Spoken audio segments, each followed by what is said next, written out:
I really am very sinful. So I don't want to give you the false image that... really, lightning should strike when I go into a church. But one of the things that we've seen with like a Pope Francis or with a Donald Trump is just how much difference in a short time one person can make.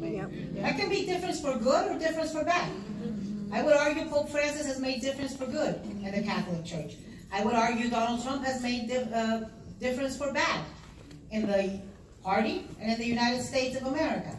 And so, you know, I've got to think, I've got to hope that this is a, you know, I do think, you know, what Bob Corker said, the senator from Tennessee said this week, that the Republican Party had become cultish. Here's the thing with cults, though, and I agree with him. I think that for a large part, I think some people are cult members. They are the cult member, you know, cult of Trump. I think some people are just opportunists who are pretending to be cult members so that they can make money. And I think some people are just afraid. They're afraid to run the fate of Mark Sanford that we saw this week in South Carolina, or Jeff Flake, who can't get elected dog catcher in Arizona, or, you know, that kind of stuff.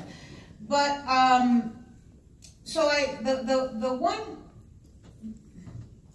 thing about cults is that they tend to be personality driven. And when that personality goes away, the cult goes away. And so, you know, I'm hoping that this is Donald Trump driven, and that at some point he will go away, or maybe be put away. So you guys heard that Manafort is getting put in jail. Man, you better go talk to Laverne Cox, because let me tell you, that guy's hair is gonna.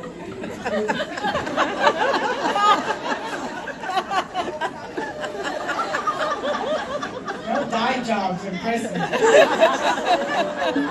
And they kept saying orange was not the new black. But anyways, so that's my hope. My hope for the Republican Party is that voters hold them accountable. That, look, I know a lot of politicians, and the one thing they all have in common is most of them want to get reelected. And for Republicans right now, getting reelected means not confronting Trump. And but you know, in a primary. But what happens if it costs them the general? What happens if it costs them the majority? What happens if then they have to live by the you know, very partisan rules they imposed in running Congress in the last 2 years? What happens then? So I think, you know, I think it's going to, it's